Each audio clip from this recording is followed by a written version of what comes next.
The morning sunlight streamed through the lace curtains of my farmhouse kitchen, casting soft patterns across the worn oak table where I'd shared breakfast with my late husband, Richard, for almost 50 years.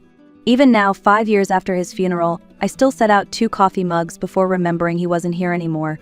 Habits, I suppose, are like ghosts, they linger even when love is gone. My name is Eleanor Hayes. I'm 70 years old, and I've lived my entire life on this quiet patch of Vermont farmland. People think grief fades, but it doesn't. It just settles into the corners of your days, becoming something you learn to live alongside. That morning, I thought it would be an ordinary Tuesday until my daughter-in-law, Clara, forgot her phone. Clara visited every Tuesday like clockwork. She'd bring pastries, ask about the crops, smile just enough to make me wonder whether she actually cared or was simply maintaining appearances. Clara was the kind of woman who never had a hair out of place, who color-coordinated grocery lists and spoke in that calm, perfect tone that always felt like a performance. My son Daniel adored her. I tried to. When she left that morning, the house went still again. I was washing the mugs, the warm water soothing my hands, when I heard a faint buzzing sound. At first, I thought it was a bee trapped near the window. September always brought them, but the noise came again, more mechanical this time. I turned, and there it was, a smartphone vibrating on the wooden sideboard near the front door. I wiped my hands and walked over. The screen lit up, and in an instant my world tilted. Richard's face smiled up at me, a picture I didn't recognize. He was wearing a purple shirt I'd never seen, standing in front of a cabin I didn't know. His smile was broad, too broad, like he was laughing at a joke someone else had told. Beneath his image glowed a new message. Tuesday again, same time, counting down the minutes until I can hold you. For a long moment I just stared, my breath caught in my throat. My hands trembled. Richard had been gone for years. The phone belonged to Clara, yet here he was, his photo, his name, and a message filled with longing. Something inside me shifted, a quiet, cold awareness that life as I knew it was about to change forever. I stood frozen, staring at that screen as if it might explain itself. My husband's photo. My daughter-in-law's phone. The words of a secret I was never meant to read. The kitchen suddenly felt smaller, the walls closer. I told myself there had to be some mistake. Maybe Clara was helping someone with an old photo. Maybe it was a scam. But curiosity has a way of silencing reason. My fingers moved before my mind could stop them. Clara had never been careful with her passcode. I'd seen her type it dozens of times. 0821, my grandson Noah's birthday. The screen unlocked with a soft click, like the sigh of a door opening to a forbidden room. Messages filled the screen. Hundreds of them. The contact name was a single letter T. I scrolled upward and my stomach turned. You make me feel alive again. Thank you for last night. Your husband suspects nothing. Each message was more intimate than the one before. I felt like I was drowning, each new word pulling me deeper beneath a tide of disbelief. Then I saw it. He'll never know about us. We'll be careful. The date was from 3 years ago, 2 years before Richard died. The phone slipped slightly in my hand, slick with sweat. My mind tried to reason, to find a version of reality that made sense. But there was only one explanation. Clara had been having an affair with my husband. I kept scrolling. There were photos too, Richard smiling in ways I hadn't seen in years. His arm around Clara's waist, her lips against his cheek. In one, they were standing near my old red barn, the same barn Richard and Daniel had rebuilt when Noah was a teenager. My home, my life, my husband, my daughter-in-law. I sat down hard in the chair by the door, clutching the phone as if it could hold me upright. Memories flashed through my mind, Richard's unexplained absences, his visits to his brother's house, Clara's sudden kindness during his final months. Every moment I'd brushed off as coincidence now fit together with cruel precision. The air felt heavy, pressing against my chest. I wanted to throw the phone, to shatter it and erase what I'd seen. But instead I stared at it, reading every word, every confession, every betrayal. The last message in the thread glowed back at me. The farm is perfect. She never suspects. Make sure the old woman doesn't see us. The old woman, me. My hands began to shake, not from weakness but from something deeper, a quiet fury. I realized then that grief wasn't the only thing that could live quietly in a house. So could betrayal, and revenge was beginning to stir beside it. I didn't sleep that night. I sat at the kitchen table with Clara's phone in front of me, the screen dark now, but the words still burned behind my eyes. Betrayal has a sound. It's the hum of a refrigerator at 2 a.m., the creak of an old farmhouse settling, the quiet pulse of your own heartbeat when the world stops making sense. By morning, I'd convinced myself there had to be more. More truth, more proof, something to explain how far this betrayal went. I brewed coffee, though I barely tasted it, and reopened the phone. The newest message sat waiting, timestamp just before midnight. Same time today. The cabin. Bring the wine. The cabin. My heart stuttered. Richard used to mention a cabin, one he'd inherited from his uncle years ago, somewhere near Lake Champlain. He'd said he sold it before our retirement, claimed the upkeep was too much, but if the cabin still existed, then the lie had started long before I ever found that phone. I searched through the photos again, paying closer attention this time. In one, Richard stood beside Clara, both of them laughing, the edge of a wooden porch visible behind them. A small sign hung over the doorframe, the paint faded but readable, Hayes Cabin. My husband hadn't sold it, he'd kept it and shared it with her. The phone buzzed suddenly, making me jump. Another message from T. Don't forget the purple dress. You know it drives me crazy. I stared at the words until they blurred. My breathing grew shallow. Whoever T was, he wasn't a stranger. He knew about Richard, about the cabin, about the history. The affair hadn't ended when Richard died. It had continued with someone else stepping into his place. My thoughts spun toward one name, Thomas, Richard's nephew. He'd helped manage the estate after Richard's death, always checking on the property records, always offering to handle the details. I remembered his smooth charm, his quiet confidence, and how Clara always smiled a little too brightly when he visited. The truth was no longer unthinkable, it was unfolding. They weren't just lovers, they were partners, and whatever they were planning next, it wasn't over. I set the phone down, my pulse steady now, a strange calm replacing the shock. Tuesdays, the cabin, the wine, if that was where their lies lived, then that was where I'd find the truth. 2 days passed before I saw anyone. I avoided phone calls, skipped church, and pretended I had a cold when neighbors stopped by. My mind was a storm I couldn't quiet. Every time I tried to rest, I saw Richard's smile in those photos. Clara's hand on his chest, the way she'd called me mom while sneaking behind my back. Then, late Friday afternoon, I heard the crunch of tires on the gravel driveway. Through the window, I saw a police car. My stomach clenched. A tall woman in a gray coat stepped out, her badge catching the last of the sunlight. "Mrs. Hayes?" she asked, extending a hand. "I'm Detective Morrison with the Vermont State Police. I'd like to ask you a few questions about your husband's death." "My husband died 5 years ago," I said slowly. "Heart attack." She nodded. "That's what the report said, but we've reopened the case after receiving new information." I gestured for her to come inside, my mind already racing. What information? From whom? She opened a notebook and flipped to a page.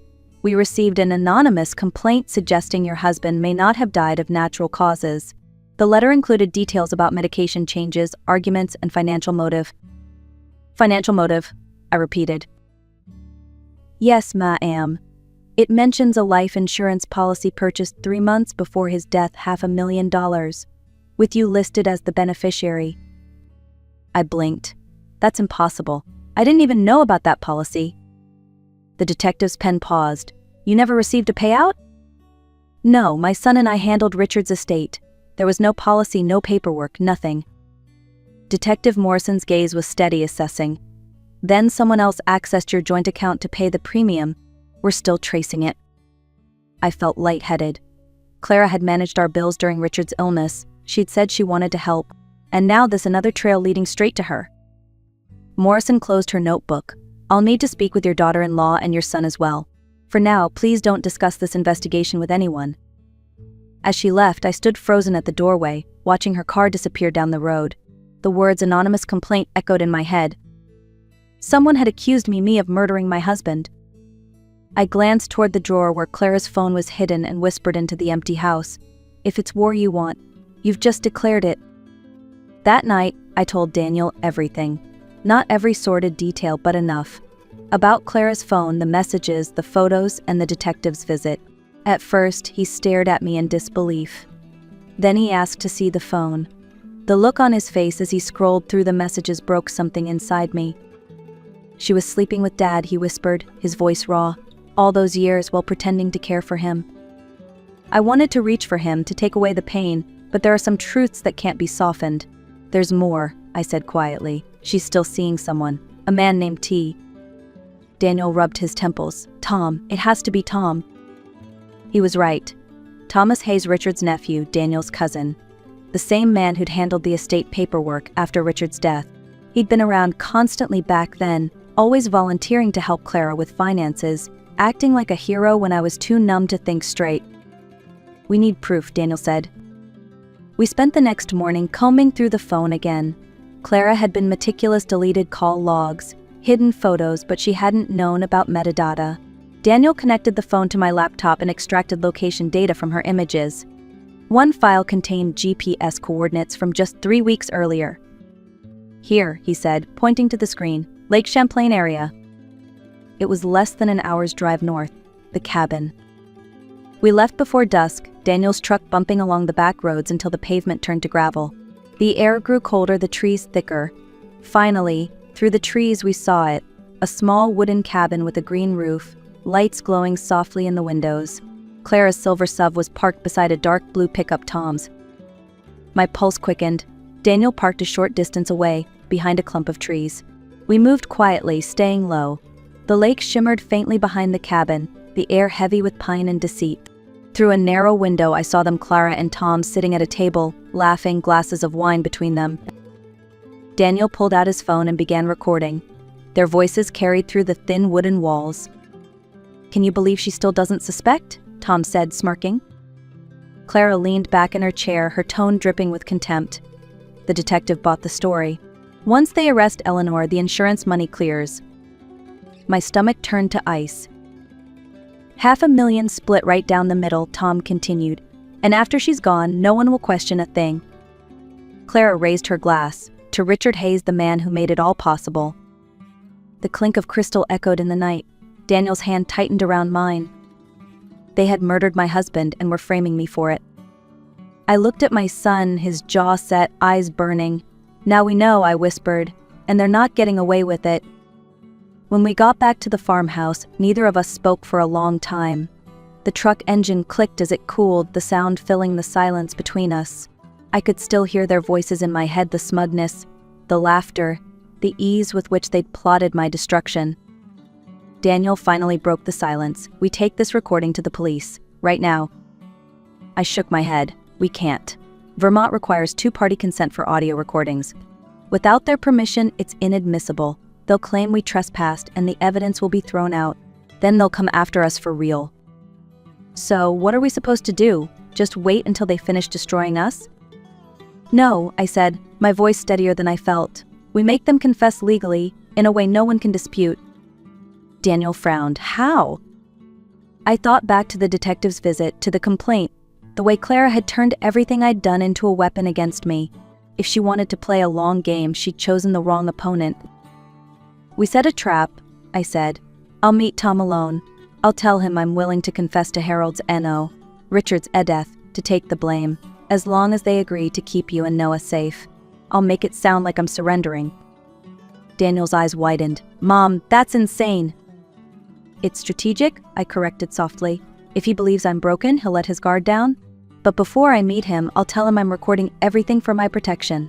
That makes the confession legal. If he admits the truth while knowing I'm recording, that's evidence they can't bury." Daniel hesitated. "What if they try to hurt you?" I smiled faintly. "They won't expect a 70-year-old woman to fight back. They see me as fragile, harmless. That's their mistake." The next morning I called Detective Morrison, pretending concern. I told her I'd received threats. I didn't give names but said I planned to meet the person behind them and would record the conversation legally. I gave her the location, the cabin, and told her to come if I didn't call by 1 o'clock. Then I began to write. Not a confession, but a testimony disguised as one. I detailed everything I knew, every name, every transaction. It wasn't just words on paper, it was bait. By noon I was ready. The plan was dangerous, but so was doing nothing. Daniel stood at the door, eyes red. "If something happens..." I squeezed his hand. "If something happens, you tell Detective Morrison everything. But don't worry," I said, slipping the recorder into my jacket. "This old woman isn't going down quietly. The drive back to the cabin felt longer than it was. Every mile of cracked asphalt seemed to hum with the ghosts of every secret Richard, Clara, and Tom had buried there. The closer I got, the calmer I became. Fear had already done its worst, now there was only clarity. When I arrived, the sun was setting over the lake, turning the water into sheets of orange and gold. Tom's truck was already parked out front. I stepped out, holding my small leather bag, the one I used to bring pies to church gatherings. Inside it was my recorder and the note I'd written as bait. Tom opened the door before I could knock. He smiled that rehearsed smile I'd once mistaken for charm. "Eleanor," he said, "I wasn't sure you'd come." "I'm tired of running," I replied softly. "If you want my confession, you'll have it. But I'm recording this for my own safety." He hesitated, then shrugged. "Fine, whatever makes you feel better." Inside, the air smelled of smoke and wine. Clara was there, sitting by the fireplace, her expression colder than I'd ever seen. "You should have stayed quiet," she said. "It would have been easier for everyone." I placed the recorder on the table. "Then let's make it easy. Tell me what really happened." For a moment, no one moved. Then Tom chuckled. "She wants story time, Clara. Should we tell her how it really went? How you switched the pills? How Richard trusted you right up until the end?" "Stop," Clara hissed, but it was too late. The front door burst open. Glass shattered. "Police. Hands where we can see them." Detective Morrison's voice cut through the chaos. Tom reached for something under the table, a gun, but Daniel was faster. He crashed through the side window, tackling Tom to the floor as officers flooded in. The recorder was still running, capturing every word, every confession. For the first time in 5 years, I exhaled. Justice had finally stepped into that cursed cabin. The next few weeks passed like a dream I couldn't wake from. Police cars, statements, trials, words that used to belong to television dramas now filled my real life.